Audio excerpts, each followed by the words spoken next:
What is the chairman's responsibility when an ethics complaint comes in? The chairman, under Section 18, and I'll quote the Code of Ethics here, the chairs of boards, committees, and commissions, and the chairman of the Board of Supervisors have the additional responsibility to intervene when actions of members that appear to be in violation of the Code of Ethics are brought to their attention. So I have a duty to bring this before the board, and that is why I placed an issue on the closed-door session tonight.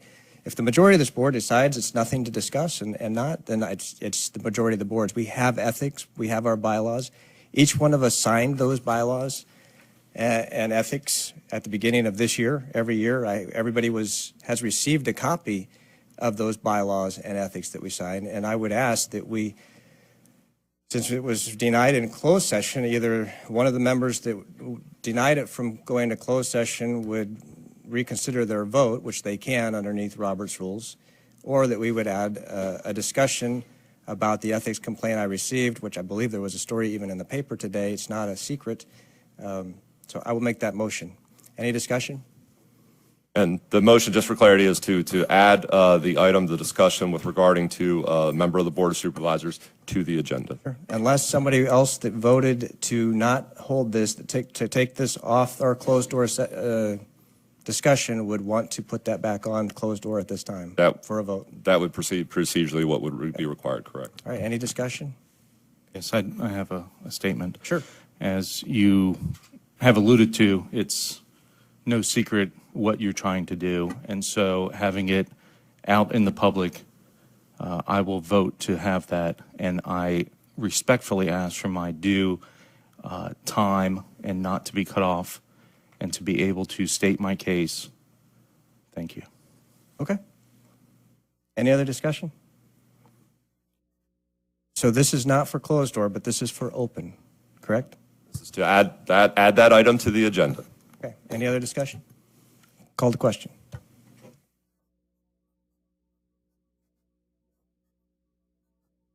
Seven, yes. Okay. If I may then, now that we've gone into open discussion on this, there has been a complaint to this board that we violated our code of ethics. And for the public and for everyone here, I would like to read Section 18 of the Code of Ethics, which is referenced, and this email has been sent out from our county attorney to all board members. The Spotsylvania County Code of Ethics expresses standards of ethical conduct expected of its members of the Spotsylvania County Board of Supervisors, boards, committees, and commissions. Members themselves have a primary responsibility to assure that ethical standards are understood and met, and that the public can continue to have full confidence in the integrity of government. The chair of boards, committees, and commissions, and the chairman of the Board of Supervisors have an additional responsibility to intervene when actions of members that appear to be in violation of the Code of Ethics are brought to their attention. The Board of Supervisors may impose sanctions on members whose conduct does not comply with the county's ethical standards, such as a reprimand, formal censure, loss of seniority or committee assignment, or budget restriction. Where allowed by law, the Board of Supervisors may remove members of board-appointed boards, committees, and commissions from office. And I believe also it may, although it's not here in our bylaws, but by Virginia Code, punishment and fines, I believe, is included in it. Is that right, Carl? Yes, in the authorizing language in the Virginia Code, it authorizes boards to punish and fine its members for disorderly conduct. And upon that is what the Code of Ethics is based. A violation of this Code of Ethics shall not be considered a basis for challenging the validity of the Board of Supervisors, board, committee, or commission decision. And then Section 3 of the Code of Ethics, which we've each signed every beginning of the year, Conduct of Members. The professional and personal conduct of members must be above reproach and avoid even the appearance of impropriety. Members shall refrain from abusive conduct, personal charges, or verbal attacks upon the character or motives of other members of the Board of Supervisors, boards, commissions, and committees, the staff, or public. And where this just as an opening for discussion in the paper, and we've all got a link to it, and if you would refer to your Thursday, 6 April email sent at 10:38 a.m. There's a link to a newspaper article in the Freelance Star, and the quote in that paper said, "If you want to take my words out of context," and this is a quote from, as quoted by the Freelance Star in the Freelance Star on, I'm not sure the date of that article, but you can go to the link, fellow board members. "If you want to take my words out of context, I'm used to it. But when he gets caught basically lying about things, that is his typical M.O., Yakabouski said of the Citizen." And so with that, I don't know if there's discussion, any discussion on, Chris, if you want to make your remarks, have discussion on that, open to that. Mr. Ross, you're bringing this forward, so why don't you take the lead and tell us exactly what you think?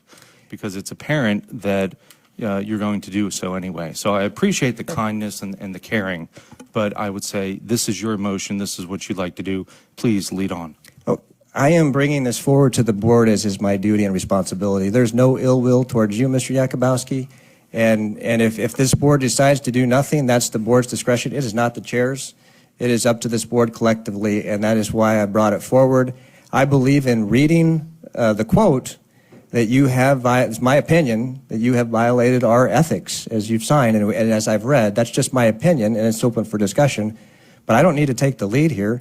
Again, it's up to all the board to police ourselves. And we all have a responsibility to do that. And if this board collectively decides that there's not been a violation, that's fine. I am just doing my duty as chairman to bring it before the board. And I think I've said what I've opened it up and I've read the facts. If there's something that the Freelance Star has wrong, if it's a misquote, if it's not your intention to say what you said, if you're trying to do a Freelance Star correction, if you're working on that, if you have an apology, I don't know. That's up to you. Mr. Ross, did we not meet before the board meeting last Tuesday, in which you had brought this up, and I had told you at that point that I have nothing to apologize for? I then, at last Tuesday's board meeting, explained my position at that time. I immediately got a call from our county attorney after the meeting last week, where you said it wasn't sufficient for you. As you just said now, you believe that it was a violation of the Code of Ethics. While there might not be any ill will, which I respectfully disagree with very, very strenuously, acting upon a quote of a third party in the newspaper over a discussion that was being had and taking that as gospel truth, I think is a stretch, is exactly what I said last week, and it did not matter to you. You can use the excuse that it's the chairman's duty to do it, and that's quite all right. It's in your prerogative to do that. But I have stated exactly what I had said, and I will tell the board my intention behind all of this was to state that we have somebody who's not even in our zip code, and I hope we realize this, not even in our zip code, has nothing to do with our county, yet he comes in here consistently and says things that add acid to the public discourse. And if any of you want to back up his claims and stand behind him and claim that that is exactly what this board should be dealing with and pushing out there as part of the public discourse, go right ahead. You have that right and duty. If this board wants to reprimand me, go right ahead. I stand behind what I had said. If you want to remove me from boards and commissions, you've already done it, which I will say was quite disgraceful. When I became chairman, I left everybody on every board and commission. Last year, when Mr. McLaughlin became chairman, I was removed from everything except one. I don't even remember what it was, but I was an alternative on something. Even a transportation committee that I had come in good faith to other board members and asked to have set up, removed from everything. So whatever punishment you might want to think up, and if you want to act as though that this is something that is so egregious, go right ahead. But you are standing behind comments that this gentleman made at the public hearing that were absolute falsehoods, complete and absolute. Go ahead, do whatever you would like to me. I have a statement to read afterwards that will deal with exactly what this is all about. Because I find it very interesting that I found out from our county attorney that, geez, after last board meeting, Mr. Ross had asked for a closed session meeting about this. And then we get an email that 2 other board members asked for a closed session meeting about this. One explaining that he asked because a board member had to ask for a closed session. Now, how does that happen when somebody has already made the request right after the board meeting? You know, I know you say there's no ill will, and I really wish that that was true. But I will tell you, this has been going on for a year, to the point that we had a teacher that stood right up here, and we had a nasty attack from somebody. I brought forward a resolution at the next board meeting, not even mentioning that person by name. And I had you 2 vote against it. You voted against a resolution calling for civility. And I will tell you, it has gotten to the point that you have somebody who claims to be the political leader of an organization that stands up here, not even a resident of our county, consistently saying stuff to us, and then goes to the budget public hearing and tells absolute falsehoods that I have right in front of me. And these are not misspeaks. Everybody misspeaks. Okay, I misspeak. I do it all the time. But it's the intent behind it. And when you write something down, you intend to say what you have written down. So please go right ahead, do whatever you would like. I would ask for time at the end to read my statement. Thank you. So I just want to clarify for the record, after our last meeting, when this was just being brought to my attention, I did pull Chris as a common courtesy. I asked him if we could talk in the back room. I told him about the complaint. I told him I had heard the speaker was going to come that night, and I did ask him, I said, hey, it's just the chair's opinion, but if what's in the paper is true, I think you owe him an apology.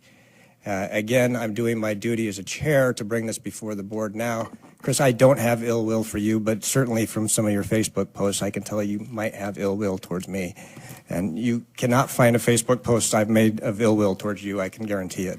So with that, again, this is not about what was said at the public hearing, as Chris has brought up. This is about what was written in the paper about a citizen, and this is about our code of ethics, of which I've read and would be happy to read again if anybody wants to go back there. Is there any further discussion? Yep, Mr. Benton. I just want to ask, Mr. Yakabouski, you mind reading what he got all discombobbled, I guess? Could you read the statements that he made in the excuse me, in his presentation? I'm sorry, is this a jury trial? Will there be? I'm just asking for what he said. I don't Okay. recall what he No, said. No, well, Mr. Ross just said that it's not pertinent to what is going on, but I'd be more than happy to. Comments from March 28th. Quote, where do we find in the Spotsylvania School Board strategic plan, though admirable, do we find a call for expenditures in the amount of $5,000 worth of fireworks at a homecoming while our teachers and students plead before this board that they themselves have been treated like second-class citizens? And number 2 was the cost of conference trips to Vegas, Toronto, Canada, New Orleans, Orlando, Florida, among others, are contributing to the shortfall in the classroom, which was created by bad spending priorities. And the reason that those are falsehoods is that on March 9th, and this is all in, I will read it again at the end. On March 9th, this person in question had asked for a meeting with the chairwoman of the school board, the Cortland district representative on the school board, the CFO of the schools, and then their budget person, I do believe, is what Mr. Trayer is. For 2.5 hours, they went over this stuff. This stuff was discussed. It was explained. So this is not bringing up things that you, for example, with the chairs and the bookcases that were brought up, that I have even said the school needs to do a better explanation of what those things are. So it wasn't not knowing what it was being told exactly what it was and still standing up and saying that it is something that it isn't. And that to me is not helpful to the debate, and that is at the root cause or at the root of what I said. And what I had said to the paper, and you know, you want to talk about things being taken out of context to the paper. My comments were made to say that once this person is challenged, once the facts are presented, and yes, he does lie. These are two cases right here, just not even debatable. That what he does is then change the subject. He runs away and goes on to something else. And what that does, in my opinion, is it poisons the public discussion on what is happening. Because if these things are true, or I'm sorry, if these things are false and you explain them as being true, the next time that somebody stands up and says, well, he said that this is true, how many times does a falsehood get turned into the truth? And it is not helpful for the public discussion.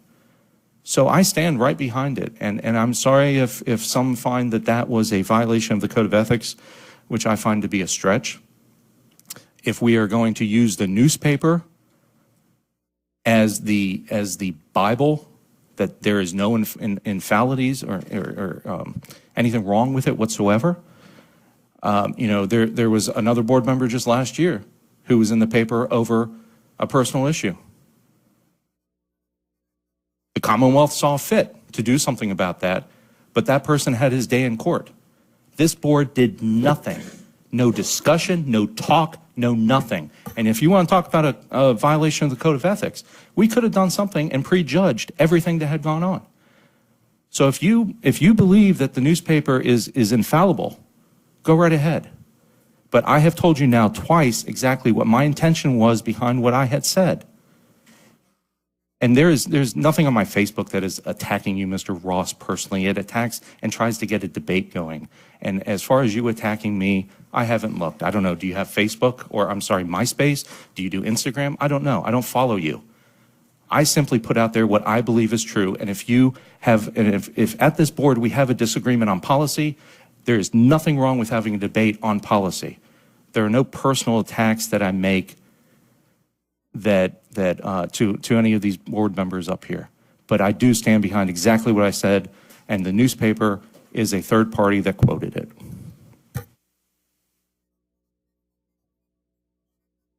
Any other discussion? Dr. Trampy? Before I was elected, shortly before, within a couple months, there was a move by some citizens to, as I would describe it, start an ethics war in Spotsylvania. It was aimed at least one member of the Planning Commission and one member of the EDO.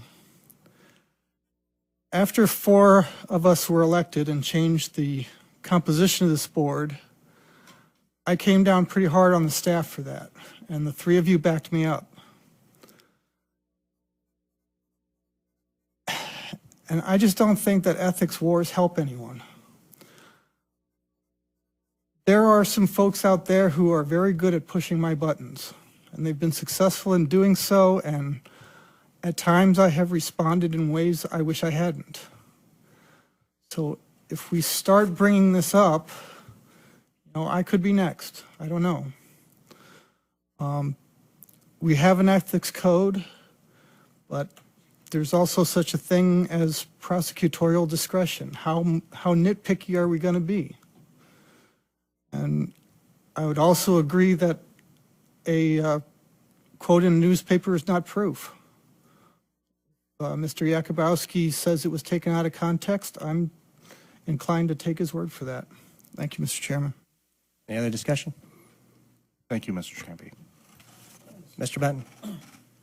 I'll piggyback on that myself. And that was well said, Dr. Trampy. Yeah, there's been plenty said this year, I think, to all of us, and we're steadily being information put out on the great Facebook that either partial truths or totally skewed information. And I'm sure if I went on there right now, as far as votes earlier, I'm sure there's stuff out there now. Yeah, I would like to lay let this lay. I think Mr. Yakabouski's if Mr. And we all know who this is about, wants to handle it civilly, let him have it civilly. The county's protected out of it. And like I say, we don't have the writer here to give explanation as far as the conversation to from Mr. Yakabouski. And again, there's all kinds of folks out there putting stuff out there about all of us. We're now Nazis. We're Tea Party people. And the list goes on and on and on. And one day people will maybe research a little bit on their own instead of taking Facebook and all this other crap as the gospel. Maybe we ought to all open up that Bible and take that. That's it. Mr. Chair, I just want to bring one thing up. I know, Chris, you mentioned a couple things. You're singling out the one person that you have an issue with. But at those public meetings, there's a lot of misinformation that's passed, regardless of which side of the aisle you're on. And I think it's important, and that's why we listen as opposed to making statements. I can't tell you how many names I've been called this year, how many Facebook posts been put out there, and how many statements in the paper, but I don't respond to them because I don't bring myself to that level into that type of back and forth argument. And what I would ask is in the future that we don't do that. We don't get into calling citizens out in the paper, whether you were misquoted or not. I mean, if I was you, I'd ask the paper for a retraction. Say, I think I was misquoted. I think this has got blown out of proportion, whatever it may be. But we are called names daily. There's citizens out here on a regular basis that call us out, derogatory TP. And you understand what TP means. They're not talking about the Tea Party. So this happens all the time, but I choose not to get into a verbal altercation with citizens over the issue. I get it, I take their point, and I move on. And I would suggest that we do that as a board now. Maybe this isn't the time for some type of an official punishment or some type of reprimand, but I think we all have to, as Paul said, just kind of move on from here, accept the mistakes that we've all made, and move on. Any other discussion? Chris, did you want to make a statement? I'd just like to respond to Mr. McLaughlin, not to be argumentative, but there is a difference, sir, between having somebody call you names and I would say when you actually have the newspaper do 2 editorial cartoons about you that I actually have on the wall, and you wear them as a badge of honor because I believe in the things that they're attacking me over. That's one thing. That happens to us, and that's part of what we expect when we run for these positions.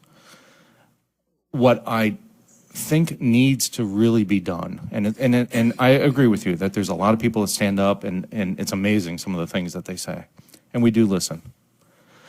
But I do think that it is harmful to the public discourse when you have somebody who takes it to the extent that they do, and that is why I reacted in the way I did.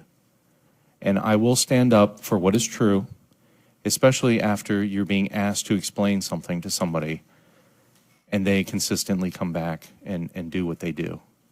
And it is not a one-off with this person. This is a constant barrage that that I think is just, it's not helpful.